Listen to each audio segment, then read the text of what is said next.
दिल्ली की सीएम रेखा गुप्ता की सरकार ने आज विधानसभा में डीटीसी की क्रैक रिपोर्ट पेश कर दी है।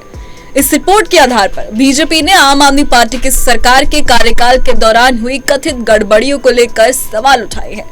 सीएजी की इस रिपोर्ट में डीटीसी की बसों की घटती संख्या से लेकर टैक्स में हो रहे घाटे का भी जिक्र किया गया है। सीएजी की इस रिपोर्ट में बताया गया है कि 2021 से 22 में 660.37 करोड़ रुपए के कारोबार के साथ रोजाना औसतन 15.62 लाख यात्रियों को ले जाने के बावजूद डीटीसी को लगातार घाटे का सामना करना पड़ा है।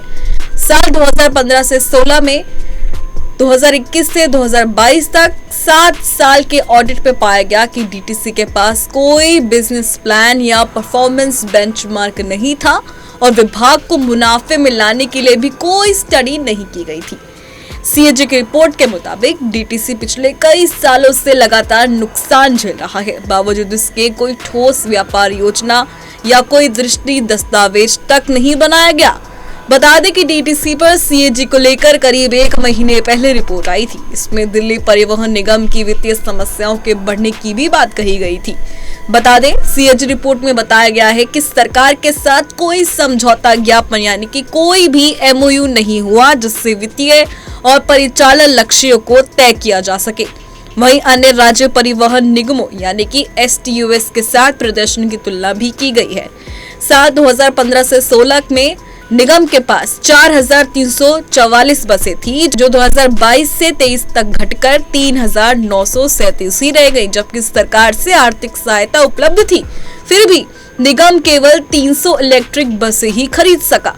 बता दें कि दिल्ली की सीएजी रिपोर्ट में यह भी बताया गया कि बसों की आपूर्ति में देरी के लिए 19.86 करोड़ रुपए का जुर्माना भी वसूल नहीं किया गया। साल 2015 से 16 में डीटीसी का कुल घाटा 25,300 करोड़ रुपए से बढ़कर साल 2021 और 22 में 60,750 करोड़ रुपए हो गया।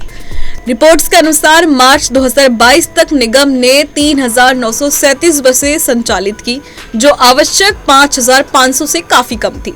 वहीं डीटीसी के बेड़े में पुरानी बसों की संख्या तेजी से बढ़ रही है। साल 2015 से 16 में जहां 0.13% बसें ओवरेज थी, वहीं ये आंकड़ा अब 2023 तक बढ़कर 44.96% हो गया है, जो अपने आप में चिंता का विषय है। सीएजी रिपोर्ट में यह भी कहा गया है कि नई बसों की खरीदारी नहीं होने से परिचालन क्षमता लगातार प्रभावित हो रही है। बसों की उपलब्धता और उनकी दैनिक उत्पादकता राष्ट्रीय औसत से कम रही है। रिपोर्ट्स में बताया गया है कि निगम की बसें प्रतिदिन औसतन 180 से 201 किलोमीटर ही चल सकी, जो निर्धारित लक्ष्य से भी कम था। सीएजी की रिपोर्ट में बसों के बार बार खराब होने और रूट प्लानिंग में खामियों के कारण साल 2015 से 2022 के बीच 665.60 करोड़ रुपए का संभावित राजस्व नुकसान हुआ। ऑडिट के अनुसार डीटीसी ने किराया निर्धारण की स्वतंत्रता नहीं होने के कारण अपना परिचालन खर्च भी नहीं निकाला। दिल्ली सरकार 2009 के बाद से बस किराए में कोई वृद्धि भी नहीं कर पाई। फिलहाल अभी डीटीसी की क्रैक रिपोर्ट्स में इसी तरह के तमाम खुलासे हुए हैं, जिसको लेकर बीजेपी सरकार अब आम आदमी पार्टी पर लगातार हमलावर है।